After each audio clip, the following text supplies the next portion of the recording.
Paz do Senhor, bem-vindos a mais uma live de sábado. Meu nome é Lidiane, para quem não me conhece. Peço que vocês compartilhem essa live e passe adiante a palavra do Senhor. Todo sábado estamos aqui trazendo uma palavra do Senhor para o avivamento das pessoas, para o avivamento de Deus e para entregar a boa nova de Deus, para que nós possamos passar adiante e o ID do Senhor ser feito. Então, peço que vocês compartilhem essa live. Eu não falo somente aqui no Facebook, mas eu tenho um canal, no YouTube. Eu peço que vocês vão lá, me deem like, para que eu possa, a partir dos likes, ser impulsionada a fazer vídeos ao vivo, porque eu não consigo fazer vídeos ao vivo lá. Então, eu peço que vocês compartilhem, que vocês passem adiante, para que vocês possam ajudar a palavra do Senhor a ser propagada, a ser levada adiante. Então, a live desse sábado fala aos filhos, fala às mães, fala aos pais, principalmente aos pais que são formadores de opiniões para com seus filhos, e o tema dessa mensagem é: não deixe de falar dessa palavra aos seus filhos e aos filhos de seus filhos, Então, eu estava falando com Deus, estava orando, estava meditando na palavra dele e ele me deu essa palavra. Falarei desse tema até Deus permitir. Por que eu estou falando, estou repetindo isso? Porque esse tema eu já falei aqui. Várias vezes eu tenho tocado no assunto que pais e mães são formadores de opiniões dos seus filhos, que os seus filhos têm tendência a copiar o que os pais fazem, mais do que a gente imagina, principalmente quando estes são pequenos. Então a gente tem a responsabilidade de formar opinião em nossos filhos e mostrar as nossas características em Deus para eles, para que eles possam de geração em geração perpetuar a palavra do Senhor, E é necessário que se fale disso, porque estamos em uma geração de TV, de tablet, E o videogame e as redes sociais têm dito mais verdades a seus filhos do que as verdades de Deus que você possa falar a ele. Aquela verdade genuína, A verdade que é única, que é universal, que é a verdade de Deus, É essa verdade, e dessa verdade eu venho falar para você na sua casa,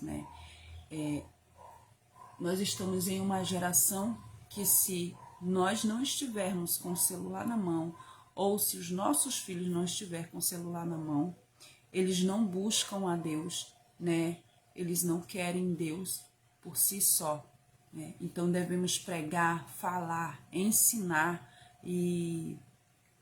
aos nossos filhos sobre a palavra do Senhor.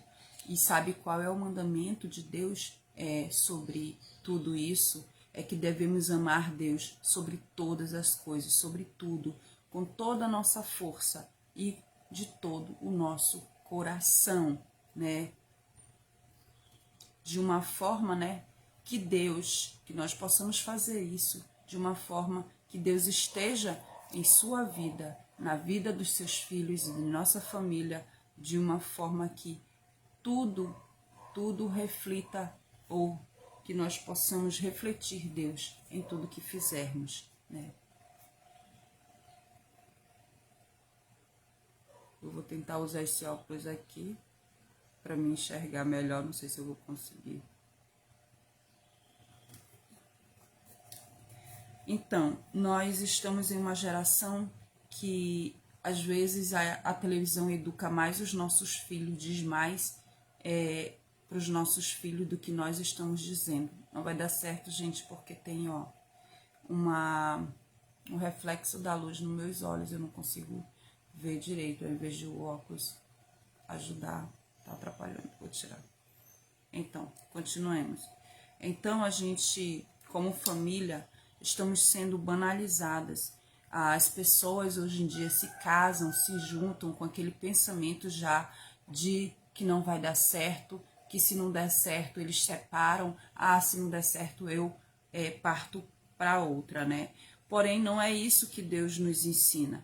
como se Deus tivesse nos ensinado isso, né? Ele ensina que o casamento é sagrado, a união do casamento é refletido no nosso relacionamento com Deus, porque nós com Deus, nós também somos um casamento, um relacionamento. Não é à toa que somos chamados de noiva de Cristo, não é à toa que nós temos que firmar uma aliança. E Deus nos chama muitas vezes durante a sua palavra na Bíblia, ele fala do nosso casamento com ele como uma aliança. Então, o casamento é uma metáfora, um casamento na visão terrena, no plano terreno físico aqui, entre o homem e a mulher, é uma metáfora de um relacionamento com Deus, mas ele não quer que isso fique só nesse nível metafórico, mas ele quer que fique no nível verdadeiro, né? Que nós possamos ter um relacionamento com Deus e fazer desse relacionamento um casamento, uma aliança firmada com Ele. Que nós possamos ter, então, que nós possamos ter um estreitamento desse relacionamento, que nós possamos firmar um relacionamento baseado em verdade, baseado em se estreitar, ou seja, se conectar melhor com Deus, né? Estar mais próximo, mais perto, ser conhecedor mais de Deus, ou seja, da sua palavra, né? Viver mais dentro da estrutura bíblica de Deus, porque é isso que Ele quer para cada um de nós, né? Muitas pessoas se casam pensando nisso, como eu falei, se der certo eu fico, se não der eu parto para outra, como se fosse isso que Deus tivesse ensinado para nós na sua palavra, e não é isso que Deus quer para cada um de nós. Deus quer que cada um de nós, como mãe, como pai, né, como cidadão, que nós ensinemos e demos exemplo de que o casamento é sagrado, e nós ensinemos isso aos nossos filhos. Nós devemos darmos exemplos disso em nosso casamento, e nós, como pais e mães, ensinar a eles como viver para Deus, né, como se relacionar com Deus. E isso vem com um casamento bem estruturado. Como você terá um casamento bem estruturado? Porque ninguém é perfeito. É a junção de duas pessoas imperfeitas que foram criadas em lares diferentes e têm sexo diferente, um homem e uma mulher, né? A mulher tem um pensamento, o homem tem outro. A mulher tem umas características femininas diferentes do homem, né? Então nós devemos respeitar essas diferenças, né? Mas pautar o nosso casamento estruturado e forjado em Deus, sendo formado, né, pela união com Deus, pela unção com Deus, e não em adultério, não em inconstâncias emocionais, né, não em aventuras, né, que não vai levar a nada e que não edifica, e que vai mostrar para o seu filho que casamento é algo banal, que ele também, quando crescer, pode casar e descasar e ficar com esta ou com aquela ou com aquele ou com esse, a hora que bem entender. E não é isso que Deus quer para cada um de nós. Ele quer que nós sejamos pessoas prudentes, Ele quer que nós sejamos pessoas que antes de casar, né, verifique como é que é aquela pessoa, olhe para aquela pessoa, veja as características daquela pessoa, se realmente aquela pessoa tem uma característica de que vai ser um bom esposo, uma boa esposa, porque você olha antes para a pessoa, e essa pessoa, ela vai te sinalizar as coisas, você tem que ver se ela é uma boa moça, um bom rapaz, com o pai, como é que se comporta com a mãe em casa, como é que trata outras pessoas, de que forma, como é que se fica nervosa ou se fica nervoso, como é que se a pessoa é exagerada ou não. Então você tem como fazer isso antes de casar. Para isso tem o namoro, mas hoje em dia as pessoas não namoram mais. Hoje em dia elas se conhecem e se juntam. Ah, paciência, se der, tudo bem, se não der, ok. Então, são pessoas que não pautaram o seu relacionamento dentro da base de Deus, porque para tudo, como diz lá em Eclesiastes 3:23, para tudo tem um tempo embaixo do céu, né? Então, que nós não baseemos nossas atitudes em inconstâncias emocionais, mas em foco, em decisão de lutar pelaquela família que você quer construir. Namore já pensando em casar, namore pensando que você quer ter uma família com aquela pessoa. E de que forma você pode fazer isso, né? Nós estamos em uma geração onde as mães não se preocupam com o modelo que estão passando aos seus filhos, né? As características que há nela, não importa se ela está passando para o filho, que há inconstância emocional dela ficar ou não com um ou com outro, ou os pais também de ficarem trocando de parceiros, ou até mesmo a sua estrutura de caráter, né? Eles não se importam com isso. Então, nós devemos nos importar porque nós somos um modelo que estamos passando a nossos filhos e nós devemos ter cuidado com o que nós passamos a ele. O futuro real dele é com Deus. Como querem que os seus filhos sejam pessoas de boa índole e de bom caráter, sejam pessoas que vocês nem são. Então, essa é a pergunta que Deus fez para mim. Como é que vocês querem ser pessoas que vocês nem estão sendo para vocês mesmos, ou para o próximo, ou para com o próximo, ou para comigo, que sou Deus, né? Então, essa palavra Deus me tem dito. Que os seus filhos, vocês querem que seus filhos tenham bons relacionamentos, mas separam e adulteram na primeira dificuldade. Muitos não escolheram um cônjuge com critérios de Deus, depois reclamam, né?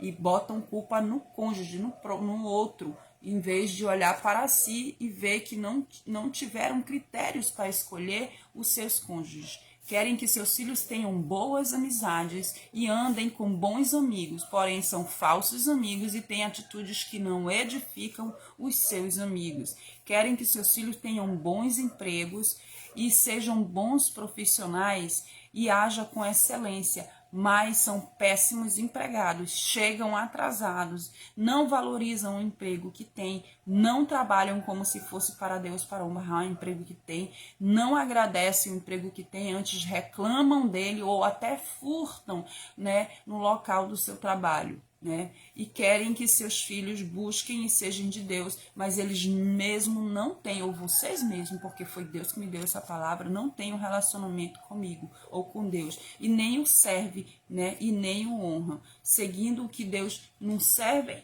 e não honram seguindo o que Deus lhes fala, e nem honra aquilo que Deus quer. Querem que seus filhos lhes ouçam, porém não dão ouvidos a Deus, né? Não dão ouvido às coisas de Deus, nem ouvem e nem honram a Deus. Então eu te digo, ouça a honra e faça a vontade de Deus, que tu serás um bom pai, tu serás uma boa mãe e os seus filhos aprenderão com Deus. Você aprenderá com Deus e os filhos com vocês, né? Porque Deus ensinará a vocês tudo o que é necessário. Ele falou, aquele que tem falta de sabedoria, pede a Deus que deliberadamente lhes dá, ou seja, sem jogar no rosto, né? Essa é a palavra que o Senhor fala na Bíblia. Lá em Malaquias 4, 5, 6, né, tá escrito assim, ó, ele converterá o coração dos pais aos seus filhos e o coração dos filhos aos seus pais, para que eu não venha e castigue a terra com maldição. Então, essa palavra está dizendo que tudo que nós fizermos terá consequência, ou seja, para que Deus não castigue a terra com maldição, é necessário que nós, pais, vigiemos para o que a gente vai passar para os seus filhos. Quando ele está dizendo aqui, ó, converterá o coração dos filhos aos pais, significa que os filhos vão fazer o que os pais estão fazendo, e converterá o coração dos pais aos filhos, né? Nós devemos olhar para os nossos filhos como uma estrutura a ser formada, como um caráter a ser formado, a ser moldado para quando estiver adulto. Ele não vai aprender as coisas de adulto, ele vai aprender as coisas enquanto está pequeno. Por isso está escrito na palavra do Senhor, ensina a criança a andar no caminho de Deus, para quando for grande não desvie nem para a esquerda nem para a direita, né?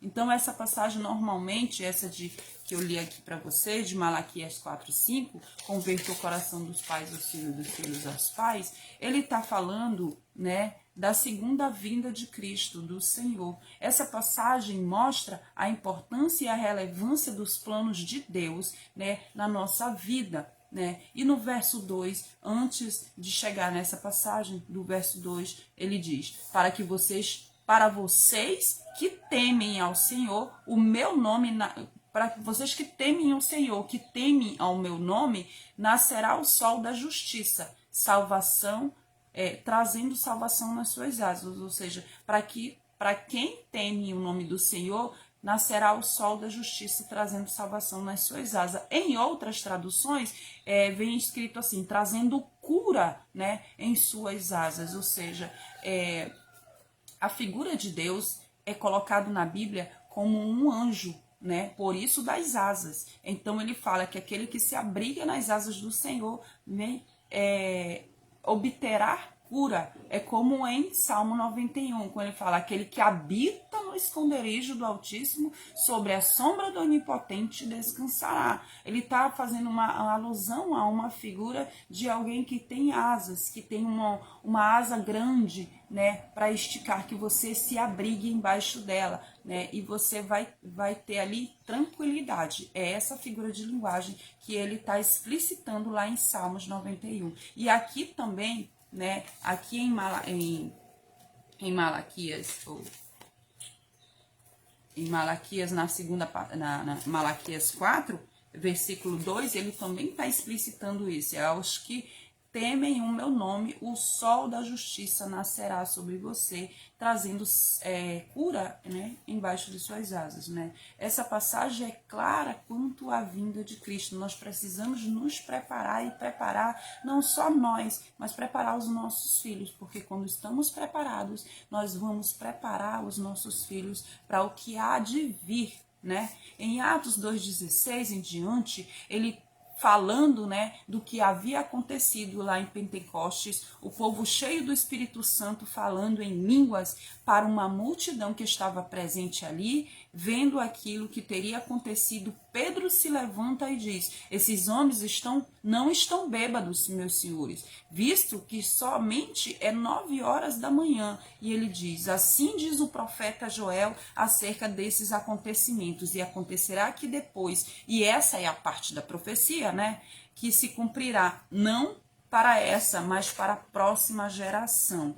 É algo que vai acontecer lá na frente. E Pedro fala, né, cumprindo o cumprimento da profecia, Pedro se levantando, ele completa, né, ele diz: e acontecerá nos últimos dias de Deus que derramarei do meu espírito sobre toda a carne, né? Pedro estava falando não dos dias dele naquele momento, mas Pedro estava falando de uns dias que viriam, ou seja, dos dias de hoje, né? E ele continua dizendo assim: nos últimos dias acontecerá, diz Deus, que do meu espírito derramarei sobre toda a carne, e os vossos filhos e as vossas filhas profetizarão, e os vossos jovens terão visões, e os vossos velhos sonharão sonhos, né? E também do meu espírito derramarei sobre meus servos e servas naqueles dias, e profetizarão. É muito forte essa palavra, porque eu me emociono sempre que eu estou próximo a Deus, sempre que eu falo de Deus. Eu tenho um amor tão grande por Jesus, eu tenho um amor tão grande por Deus, que eu me emociono com a palavra dele, porque é algo muito maravilhoso de se ouvir e de se viver por ela, né? Até mesmo quando é impossível para a gente viver pela palavra de Deus, às vezes no meio do dia, quando acontece algo inesperado na minha vida, vem aquela palavra do Senhor para minha pessoa, quando eu estou mal-humorada, quando eu estou com alguma dificuldade, e aí eu lembro de Deus e o meu coração, né? O meu coração se abranda e eu começo a dizer: Senhor, então seja feita a sua vontade, né? Quando eu tenho alguma questão a resolver com meu esposo, que eu vejo que não cabe muita discussão, então eu digo: Senhor, eu vou orar, porque se eu for entrar na carne, na vontade da carne, eu vou bater boca com ele, eu vou falar o que não cabe, o que não edifica nem a ele nem a mim, e depois eu me arrependo. Então antes eu entrego para o Senhor, nesse momento, diante de ti, eu exponho essa dificuldade que eu estou tendo aqui com meu esposo. Então o Senhor ministra em mim, ministra no coração dele, conforme a sua vontade, para que nós possamos resolver esse problema. Muitas vezes eu falo isso para Deus quando eu tenho alguma dificuldade com meu esposo durante o dia a dia, porque nós não vamos romantizar e nem espiritualizar aquilo que não é para romantizar nem para espiritualizar. Nós precisamos viver da verdade de Deus. trazer a Bíblia para a nossa realidade, para o nosso dia a dia, para que nós possamos pôr em prática. Não só é muito bonito eu chegar aqui e falar da palavra do Senhor, mas não falar das dificuldades do dia a dia em que o crente tem de pôr em prática a palavra de Deus para os seus filhos, para o seu marido, para si mesmo. Porque antes da palavra servir aqui, que eu venha falar aqui para vocês, eu apregoo na minha vida, eu coloco na minha vida, eu me obrigo a viver pela palavra de Deus, porque eu digo, Senhor, eu não quero viver como os hipócritas, como os egoístas, que apenas falam da tua palavra, mas que não se esforçam nem um pouco para viver dela. Então, continuando aqui na passagem, né, de Atos capítulo 2, ele fala assim, ó,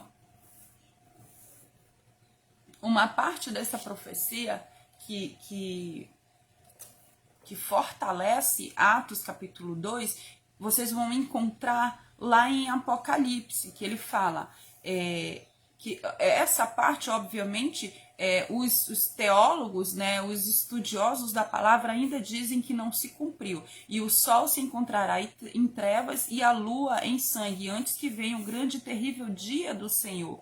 O grande e terrível dia do Senhor é uma referência ao advento do retorno de Cristo. É quando nós teremos a consumação da redenção do próprio Jesus. E o livro do Apocalipse também fala disso, ou seja, ele também afirma, né, e confirma sobre isso, né, que essa será a redenção, a consumação da redenção de Jesus Cristo, que é a parte que antecede a vinda de Cristo. E o sol se escurecerá e a lua se transformará em sangue. E estamos aguardando, irmãos, nós estamos aguardando essas coisas e o cumprimento dessa profecia, dessa palavra. E é necessário que estejamos preparados e que nós possamos preparar os nossos filhos para que eles passem adiante a palavra do Senhor. Nós devemos cumprir essa conexão geracional, né? O que é essa conexão geracional? Essa conexão de geração em geração para que a palavra do Senhor seja perpetuada dentro, né, da nossa estrutura familiar, né? Para que haja um avivamento não só em nós, mas nos nossos filhos nessa geração. Por isso Jesus disse, acaso quando eu voltar, né, encontrarei fé na terra? Ou seja, eu encontrarei um homem de fé que esteja agindo pela minha palavra, que esteja pondo em prática em suas atitudes tudo aquilo que eu estou ensinando. É mais ou menos isso que Jesus queria ensinar naquele momento que ele falou essa palavra. Nós devemos cumprir essa conexão geracional com Deus e começar com os nossos filhos, ensinando eles, né, o caminho do Senhor, de levar o que Deus nos ensina, o que é para passar, o que aprendemos com Deus e que nós vamos ensinar aos nossos filhos, né, as suas leis, os seus preceitos, os seus valores de Deus aos nossos filhos, né? Como fazer isso? Bom, primeiro, nós devemos aprender de Deus, pôr em prática, né, a sua palavra e então ensinar aos nossos filhos para que Deus se alegre de nós. Não há nada que nós possamos fazer que vamos obter graça de Deus, porque a salvação ela é gratuita, mas ela teve um alto preço, porque Jesus pagou o preço por nós, ele morreu na cruz por nós, ele derramou o seu sangue por nós. A sua declaração de amor foi a mais linda do mundo e ninguém presta atenção nisso. As pessoas estão ligadas em declaração de amor com joias, com brilhantes, com carros de luxo, com anéis de noivado, com loucuras que o cônjuge, o namorado, a namorada possa fazer, mas elas não se ligam na única declaração de amor que é a mais bonita da humanidade, que foi quando Jesus entregou a sua vida para salvar cada um de nós e prometeu que voltará, né? E eu tenho certeza, eu tenho convicção que essa palavra será cumprida em nome de Jesus, né? Então nós devemos ensinar os nossos filhos, porque Deus cobrará de nós que somos pais o que estamos passando aos nossos filhos, né? É isso que ele quer saber, porque ele fala, do pouco você fizeste muito, ou seja, o pouco eu te dei e o muito você fez, então sobre o muito te colocarei, entra no gozo do seu Senhor. É mais ou menos isso que Jesus quer, cada coisa que ele nos dá, que nós transformemos em algo, né, bom, em algo edificante. O que você está fazendo com o seu tempo? O que você está fazendo com o tempo que você poderia dar à sua família? Tempo de qualidade com seus filhos, tempo de qualidade com seu esposo, com sua esposa, tempo de qualidade em primeiro lugar com Deus. Você entrou no seu quarto, você esteve a sós com Deus, você se relaciona com Deus, você lê a palavra dele para conhecer, né, a vontade do coração de Deus, porque tem muitas características do caráter de Deus na Bíblia. É só a gente ler, é só a gente buscar, é só a gente procurar, como um garimpeiro procura ouro, que nós encontramos, que nós vamos aprender a viver a partir daquilo que Deus quer, porque o Espírito Santo convence o homem do pecado, mas ele também ajuda. Por isso Jesus disse, eu vou mandar um outro ajudador, quando ele vier, ele vos fará tudo o que eu tenho visto que o Pai me disse para fazer. Né? Então, nós devemos ensinar isso aos nossos filhos. E toda vez que o povo de Deus pecou, as outras gerações pagaram um alto preço. Vocês veem isso lá nos primeiros livros da Bíblia, né? Em Gênesis, Deuteronômio, Números, vocês vão ver em Josué. Então, todas as pessoas que pecaram contra Deus e que não passaram de geração em geração o nome do Senhor, né, e foi se distanciando de Deus, vocês vão ver que tem uma expressão que diz, e o fulano não fez conforme o seu pai fez, antes errou contra o Senhor, antes fez o que não era da vontade de Deus, antes foi mal aos olhos do Senhor, e o Senhor o matou. Ou seja, então, toda vez que você vê isso nos primeiros livros da Bíblia, que diz, o seu filho fez o que o Senhor não aprovava, ou seja, que era mal aos olhos de Deus, e o Senhor não se agradou deste, né? Toda vez que você vê isso na Bíblia, pode ter certeza que adiante vem um juízo de Deus, e o juízo de Deus, ai daquele que passa pelo juízo de Deus, né? Então, toda família que passou por isso na Bíblia, você vai ver que logo vem o juízo de Deus. Porque o que foi que ele pediu lá em Deuteronômio? Lá em Deuteronômio, capítulo 6, do versículo 6 ao versículo 9, ele fala, essas palavras que hoje te ordeno estarão no teu coração, tu ensinarás com persistência aos teus filhos. Ele fala, com persistência, ou seja, insistindo todos os dias, né? Converse sobre elas quando estiver sentado em casa, quando estiver andando pelo caminho, quando se deitar e quando se levantar, né? Jesus diz que nós devemos preparar os nossos filhos para que eles estejam preparados, justificados, andando com Deus e fazendo o que é da vontade de Deus. E não só de palavras, mas de atitudes, né? Atitudes que influenciam outras pessoas, que faz com que essas pessoas sejam edificadas, que você seja alguém que faça com que desenvolva nessa pessoa fé, né? Não que nós temos o poder de aumentar a fé, porque ele fala na palavra dele que a fé vem pelo ouvir, e o ouvir a palavra de Deus. Então, isso aqui é uma coisa que é verdadeira. Se você não ouve a palavra de Deus, como é que você vai ter fé? Muitas pessoas julgam a Bíblia dizendo que é um livro que foi escrito por homens, que não acreditam nesse livro. Graças a Deus, né, que foi escrito por homens, porque Deus não precisa de nós para nada. Mas, no entanto, pelo seu amor, pela sua misericórdia, por ser um Deus zeloso com seus filhos, ele pede ajuda de nós para propagar a sua palavra, para escrever a sua palavra, para levar o ID dele. Eu e você, né? E isso é uma honra, né? Então, que nós possamos sofrer o que está escrito lá em Coríntios, que nós possamos sofrer todo tipo de coisa, mas que seja pelo nome do Senhor, porque isso muito nos apraz, né? Assim como disse Paulo, né? Então, Jesus disse que quem vive pelo pecado, né? Pelo pecado morrerá. E o que Deus quer pra gente? Deus quer que nós possamos influenciar pessoas, porque nós desenvolva nelas um foco de fé, né? Que elas olhem pra gente e digam, aquela pessoa vive de acordo com a Bíblia, né? E isso é louvável a Deus. Então é isso que Deus quer para cada um de nós, que não sejamos pedras de tropeço um para o outro, mas que nós possamos levantar aquele que cair e ajudar aquele que está entristecido na fé se avivar, né? Queremos viver, a nossa geração de hoje em dia fala muito sobre liberdade, que quer viver por liberdade por si só, né? E carregam esse nome liberdade como se fosse algo que eles entendessem do que é liberdade. Porém, é um laço de morte, né? Jesus disse que quem vive pelo pecado é escravo do pecado, né?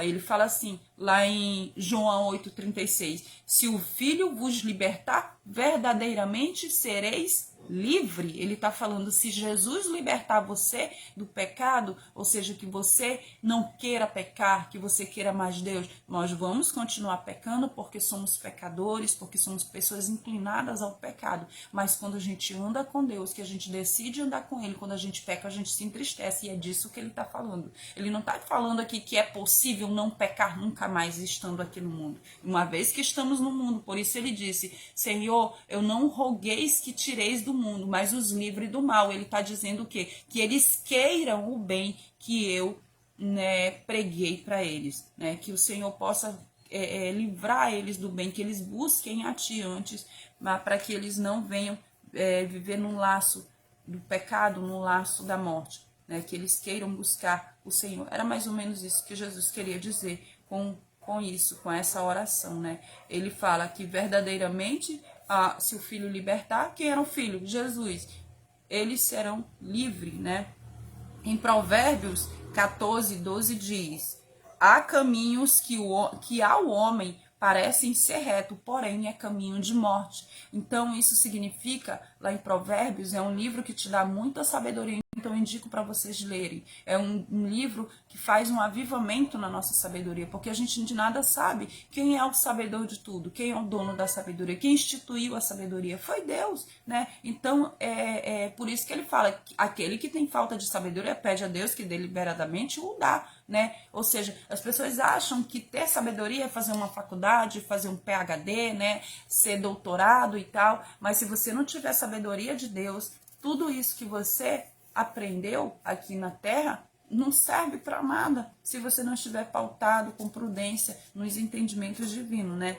Então ele fala aqui em Provérbios 14:12, né? Há caminhos que ao homem parece reto, mas é caminho de morte, né? Então nós devemos confiar só em Deus e ensinar de Deus para os nossos filhos e passar isso de geração em geração, ter essa conexão geracional para que os nossos filhos venham viver dentro dos preceitos de Deus. Não adianta você querer que o seu filho seja algo que nem você está sendo, né? Não adianta que você querer que o seu filho te ouça se nem você está ouvindo Deus. Você não para ouvir Deus, você é rebelde, você abre a sua boca e diz que você não consegue orar, que você não consegue buscar, que você não consegue jejuar. Quando eu, antes de fazer o que eu faço, de orar, de buscar Deus, quando eu não consegui orar, porque existe uma resistência, eu entendo que existe, porque eu já passei por isso, uma resistência muito grande, que não deixa a gente orar, não deixa a gente buscar Deus. Mas quando eu não conseguia orar, eu simplesmente me ajoelhava diante de Deus e chorava e dizia, Senhor, eu não sei nem o que pedir,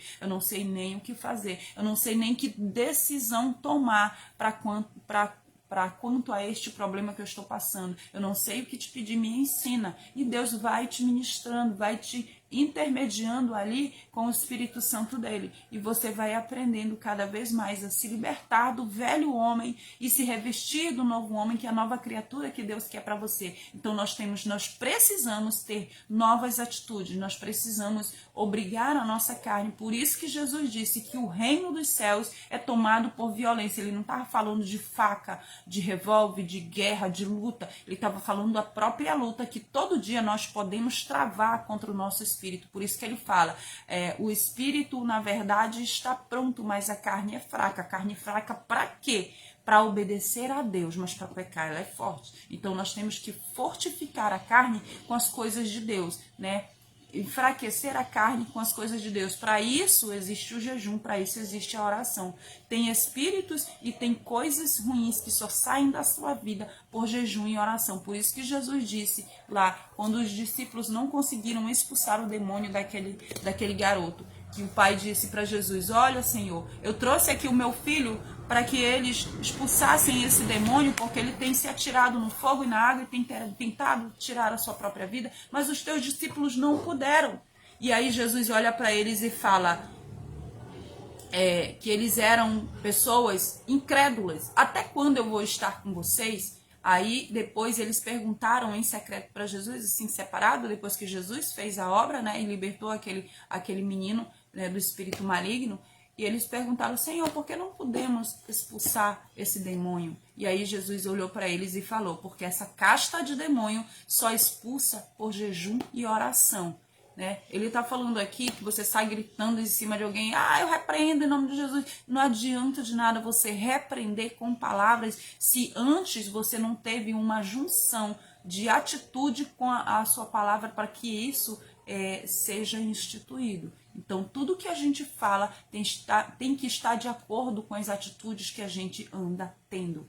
Antes de você repreender algum espírito na sua vida, antes de você fazer algo ou ensinar algo para os seus filhos, você tem que casar as suas atitudes com aquilo que você fala, para que aquilo ali junto seja uma armadura, faça uma espécie de armadura, né, para que você venha se livrar de todo e qualquer mal, né? Então, um dia ruim, que vocês possam se revestir das armaduras de Deus. Vocês encontram essa palavra armadura de Deus, essa figura de linguagem em alusão à armadura de um guerreiro, lá em Efésios 5. Vocês leiam, o livro de Efésios é um livro bem pequeno, né? Ele tem apenas 6 capítulos, então vocês encontram essa palavra lá em Efésios e vocês vão ter uma visão do que eu estou falando para vocês. Então eu peço que vocês compartilhem essa live, passe adiante a palavra do Senhor, que é uma honra, né?